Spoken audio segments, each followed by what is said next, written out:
confirme la victoire de Magnier face à Hill, eh bien pourrait tout simplement permettre à l'équipe de France de rattraper son retard. Il y avait tout à l'heure 3 petits points de retard pour la France face à l'Allemagne.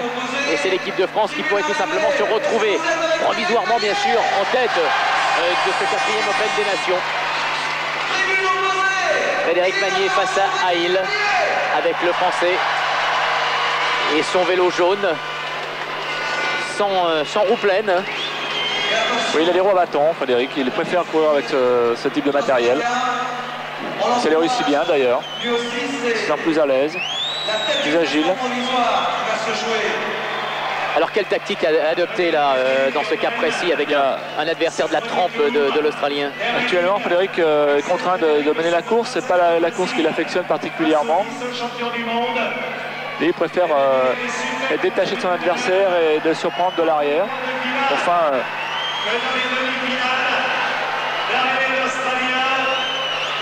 ça va être un match très serré. Hill, deuxième des championnats du monde de vitesse, champion du monde junior également du kilomètre. Et c'est parti la cloche avec le Français qui est toujours en tête, qui surveille du coin de l'œil, qui surveille son adversaire. Le retour de Hill est absolument fantastique. Non, mais c'est bon pour Magnier. C'est bon pour Frédéric. Magnier va résister, Magnier va pouvoir résister. Il passe en vainqueur. Magnier, vainqueur devant Hill. Superbe retour de Hill, mais superbe résistance également de Magnier qui a été contraint là de faire la course en tête, comme vous disiez, Daniel. Il a couru à la perfection. Il a commis aucune erreur. Il a contenu son adversaire et avec suffisamment de réserve pour terminer la ligne d'arrivée sans être remonté. Voilà une petite dédicace certainement tout à l'heure dans quelques secondes de Frédéric Magnier pour Maxime, ce petit garçon dont il est l'heureux papa, né il y a quelques jours de cela. Et qui habite tout près du Palais des Sports de Bercy. Il doit entendre les clameurs en faveur de son père. Tout à fait. Il est presque chez lui, Frédéric Magnier.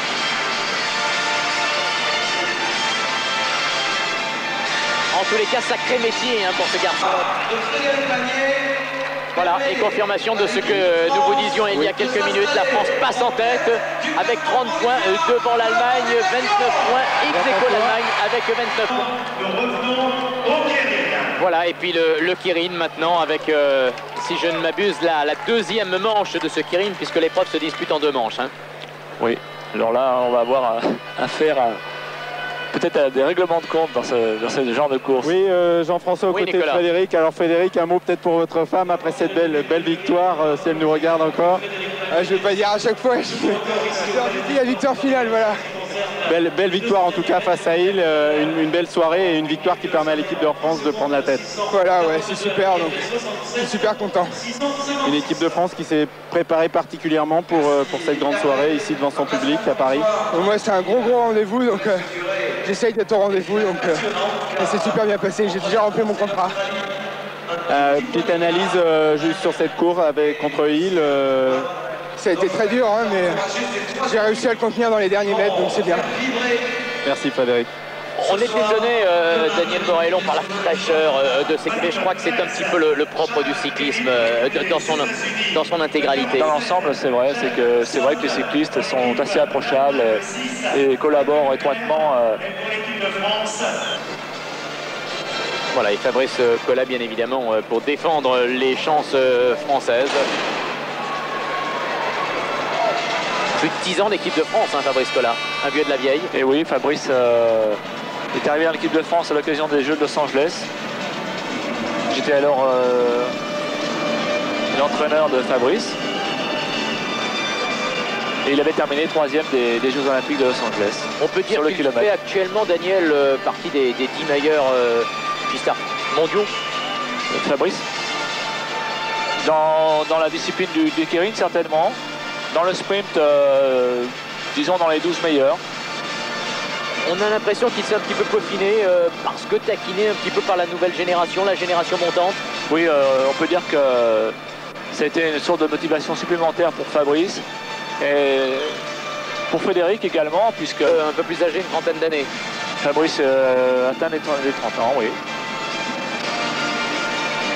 Qui reste là encore sagement en toute dernière position, c'est la position qu'il faut avoir dans ce genre d'épreuve? Je crois que ça ne sert à rien d'aller s'enfermer dans le paquet de coureurs là, et puis de ne plus pouvoir en sortir ensuite lorsque le sprint va se lancer. Donc il vaut mieux être derrière et lorsque le sprint va se lancer, venir en tête sans être gêné. Avec Nielsen, le Danois, en première position. Nielsen, l'Australien, le Japonais qui est déjà au coude à coude avec Hübner. Prêt à frotter. Prêt à frotter, oui, mais les Japonais ont l'habitude de ce genre de compétition. Ils ne laissent pas beaucoup de place à l'adversaire. Avec Kelly également, à ne pas confondre avec son illustre ailé, l'Irlandais. Là, il s'agit d'un Australien. Et Paris à l'affût dans la roue d'Hübner. Toujours si malin. Paris qu'il avait emporté à l'occasion de la première manche. Ouais. Et que là, il revient se replacer un petit peu dans le ventre du peloton. Fabrice qui va être contraint d'effectuer l'extérieur. S'il passe pas là, ça va être difficile après. Avec Salt. Voilà. Il est dans le paquet de coureurs actuellement. Ça, c'est pas bon. Il est enfermé par l'Australien. Salt, Nielsen en tête. Japonais en troisième position. Ça frotte énormément encore. Hein. Et Tawara, le Japonais qu'il va falloir suivre dans sa discipline de prédilection. Et Paris encore qui jaillit comme un beau diable de sa boîte. Qui va venir prendre... qui va prendre peut-être Nielsen. Peut-être la première place, la deuxième place en tout cas. Deuxième Nielsen et deuxième Paris. Premier Nielsen, deuxième Paris. Voilà pour l'arrivée de cette épreuve de Guéry qui voit donc Nielsen une fois premier, une fois deuxième. Ex aequo avec l'Australie. Et là ça promet. À l'équipe d'Australie, finale. Poursuite sur l'équipe France-Australie. 4 km donc, ce qui veut dire 16 tours de circuit. 16 tours de piste. Il faut quand même noter que c'est la 4e poursuite de la soirée pour Francis Moreau. J'espère qu'il a encore des réserves parce que ça doit commencer à peser lourd dans les jambes. On prend les mêmes et on recommence. Boss, Hermenot, Moreau, Monin. Avec, faut-il le rappeler, le record établi tout à l'heure par l'équipe de France. Meilleur temps jamais réalisé par les tricolores. 4:09,58. Beaucoup mieux finalement que ce qu'espérait Jackie Mouriou, l'entraîneur. Oui, nettement mieux. C'est le record de Bercy d'ailleurs. Poursuite donc par équipe finale. Ce sera la dernière épreuve que nous allons suivre ce soir. Sur l'antenne de Paris Première. Et quelle finale! Un peu d'artifice final, nous l'espérons. Boss, Hermenot, Moreau, Monin. Face aux Australiens. Australiens qui détiennent, c'est parti Daniel, qui détiennent, faut-il le rappeler, le record du monde de la spécialité. Établi en Norvège, à Hamar, 4:03,822. Les Australiens, on l'a dit tout à l'heure, qui espèrent, pourquoi pas, en altitude l'année prochaine en Amérique du Sud, à l'occasion des championnats du monde, des prochains championnats du monde, passer sous le mur des 4 minutes.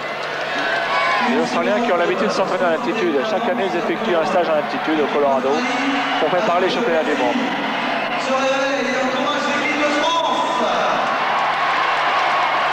Gros avantage actuellement pour l'équipe d'Australie. Ils sont partis très très vite. Plus de 2 secondes d'avance, 2:19 pour l'équipe d'Australie.